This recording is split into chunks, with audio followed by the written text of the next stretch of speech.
माता पिता को प्रणाम। शुभमस्तु। गजानन, दीक्षा आपकी कृपा से निर्विघ्न पूरी हो गई।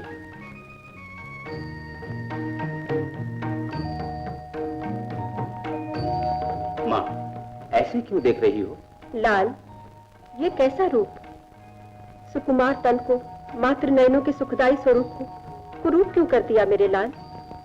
भोग विलास में फंसने वाले तन के सौंदर्य से मन का सौंदर्य श्रेष्ठ है। क्यों पिताजी, सत्य है ना? मेरा सिद्धांत भी वही है। ये सोच के भस्म लगाता हूँ, नाग पालता हूँ, गजचर्म से तन ढकता हूँ। किंतु तुम्हारी जननी सौंदर्य जननी, त्रिपुर सुंदरी है। सर्वदा सौंदर्य ही प्रिय है इनको। संसार सुंदर रहे तो हृदय को संतोष होता है। क्यों भवानी? क्षणिक माँ की मनोभावना वश कह के, किंतु अलंकारों का पहनना व्यर्थ होगा क्या? सौंदर्य क्या कम होगा? आप जो धारण करें, परंतु सौंदर्य मुक्त हैं क्या?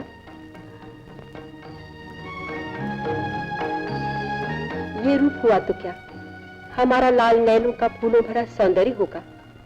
धरती या आकाश हो, जल या थल हो, अवतार पुत्र की आराधना सर्वत्र होगी। परमेश्वर, जिन सारी शक्तियों की आवश्यकता है, गजानन को वो सारी शक्तियां सिद्ध हैं। फिर मूषकासुर का अंत करना तो आवश्यक है। फिर भी त्रिलोक की सर्वशक्तियों का ज्ञान विज्ञान भी प्राप्त करना होगा। अतएव गजानन को शीघ्र सारे गणों का अधिपति बनाना चाहिए। शुभस्य शीघ्रम। इसका महान महोत्सव भी अपूर्व तथा अनंत वैभव से करना चाहिए। इसलिए आवश्यक है काम करो। मैं अभी जाके काम करता। शुभमस्तु।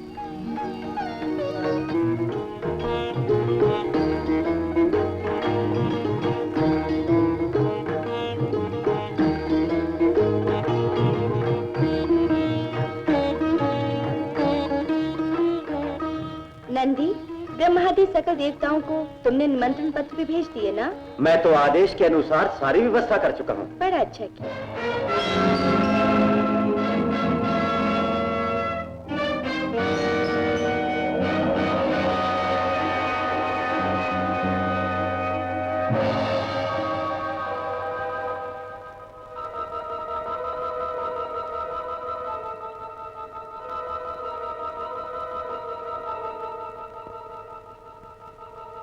सब व्यवस्थाएं संभाल कर करना। जाओ।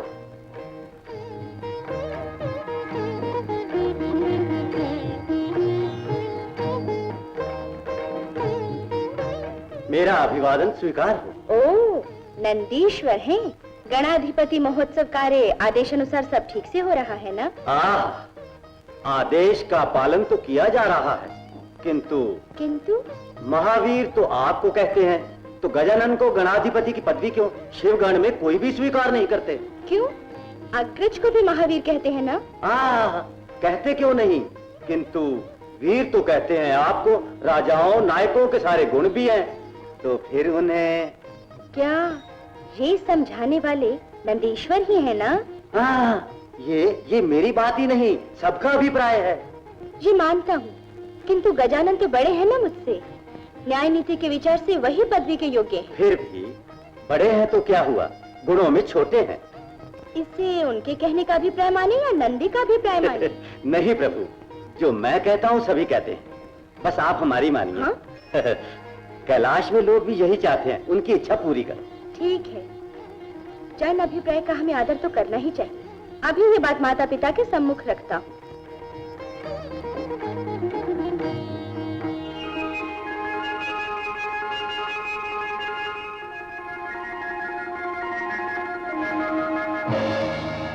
कुमार, अग्रज विनायक के होते हुए गणाधिपति तुम्हें कैसे बनाऊं? क्यों नारद? अवश्य अवश्य, ऐसा कर्म तो धर्म सम्मति नहीं होगा। धर्म? पदवी प्राप्त करने के लिए योग्यता आवश्यक है, ना कि आयु। अवश्य, ये भी सच बात है। अर्थात गजानन योग्यता नहीं रखते हैं क्या? नारायण नारायण, ये बात मैं कैसे कहूँ? कार्तिकेय, गणाधिपति पद के लिए झगड़ा क्यों? चाहिए तो वो पद तुम ही ग्रहण करो। गणाधिपति स्थान पाने के लिए मैं बेचैन नहीं हूँ। योग्य और समर्थ को दीजिए, मेरा ये मंतव्य है। ये पहले निर्णय किया जाए कि कौन योग्य है। अवश्य, मैं तुम्हारी परीक्षा लूंगा, तुम दोनों सहमत हो ना? सहमत है? तो जो विश्व की प्रदक्षिणा पूरी करने के पश्चात उपस्थित होगा वही गणाधिपति के योग्य होगा। अग्रज, सुन चुके ना प्रश्न को? देखता हूँ कौन विजयी होता है।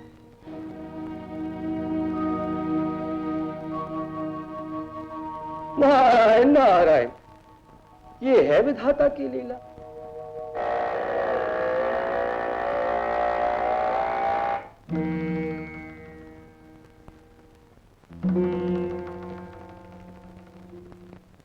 तो जो विश्व की प्रदक्षिणा पूरी करने के पश्चात उपस्थित होगा वही गणाधिपति के योग्य होगा। माँ, क्यों तुम इतनी कठोर परीक्षा लेना चाहती हो? कार्तिकेय जैसा वाहन मेरे पास नहीं है, कार्तिकेय जैसी तीव्र गति भी मुझ में नहीं है, फिर विश्व की प्रदक्षिणा मैं कैसे करूंगा?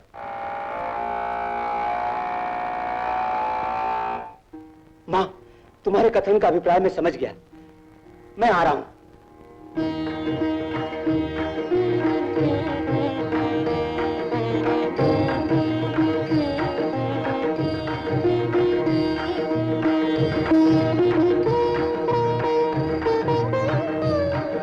मातृदेवो भव, पितृदेवो भव। नारायण नारायण, ये क्या गजानन जी, प्रश्न पूरा करने के लिए जाने से पूर्व माता पिता को नमस्कार किए बिना कार्तिकेय ने भागना आरंभ कर दिया। तुम क्यों यहाँ खड़े हो? कारण क्या है? अंबिका सुत का हृदय भी रहस्यों से भरा है। अंतर्यामी पिता परमेश्वर से हृदय का भेद छिपा है।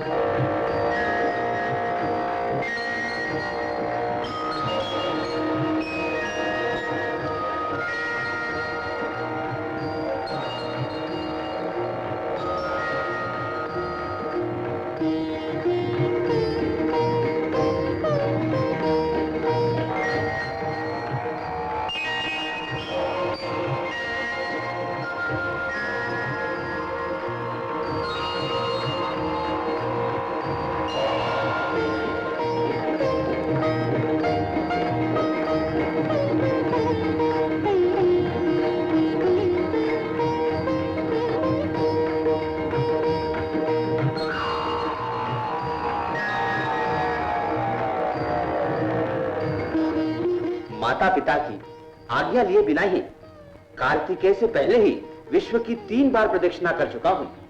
नारायण नारायण, यही हमारी आंखों के सामने ही तो खड़े हो। विश्व की कब प्रदक्षिणा करके तुम यहाँ पर पहुंचे? नारद का संदेह तो लोक संदेह है। प्रश्न का उत्तर सुनने के लिए हम भी उत्सुक हैं वत्स। पूज्यवर, धर्मशास्त्र आप नहीं जानते क्या? फिर भी मैं सुनाता हूं, सुनिए। कोटि नदियों में स्नान का जो पुण्य है पावन, 3 बार विश्व परिक्रमा का वही पुण्य है मन भावन। माता पिता की प्रदक्षिणा का सर्वोत्तम फल है महान, ये वेदवाणी है सदा सुहावन।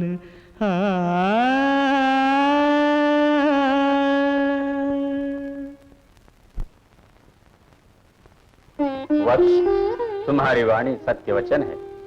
सृष्टि रहस्य के ज्ञानी हो लाल। बुद्धि तो तुम्हारी विजयी हो चुकी। शंकर पार्वती अब किसको गणाधिपति का पद? गजानन को ही देना उचित है। अग्रज विजयी सिद्ध हो चुके। कुमार, अहंकार के वशीभूत निंदक बुद्धि को अब क्षमा करें। अब मैं भाई की विजय और अपनी पराजय स्वीकार करता हूँ, किंतु एक छोटा सा संदेह है मुझे। बोलो कुमार। मैं बोलता हूँ, अपने अग्रज का शरीर देखने में लगू है किंतु वाहन भी नहीं उनको। फिर मुझसे भी पहले यहाँ पर आने का रहस्य क्या है? ये है। क्यों कुमार, यही था ना संदेह तुम्हें? यही। ये संदेह गणपति दूर करेंगे वत्स। कार्तिकेय, सच तो यह है कि मैं कैलाश छोड़कर कहीं गया नहीं, केवल माता पिता की 3 बार प्रदक्षिणा की। अर्थात वही प्रकृति पुरुष है, उन्हीं के संकेत से विश्व की व्यवस्था होती है। उन्हीं की प्रदक्षिणा करने का अर्थ विश्व की प्रदक्षिणा करना है। प्रकृति पुरुष के सहयोग से क्या रूप धारण किया उन्होंने, समस्त विश्व और तीर्थ उनमें कैसे समाया हुआ है वो देख।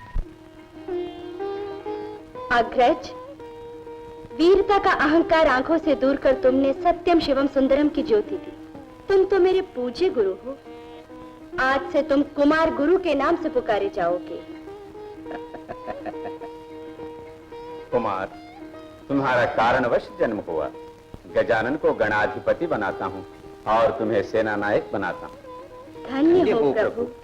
ओम साम्राज्यम भाग्यम स्वराज्यम वैराज्यम पारमेष्ठिकं राज्यम महाराज्यमाधिपत्यम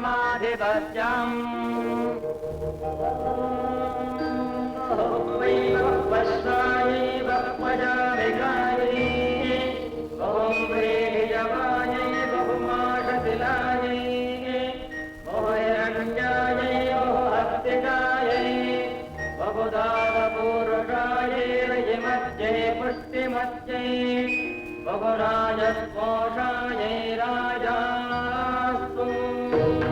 लोक और मानव कल्याण के लिए विनायक का अवतार हुआ। देवताओं का अधिनायक तथा गणपति का स्थान भी इनका होगा।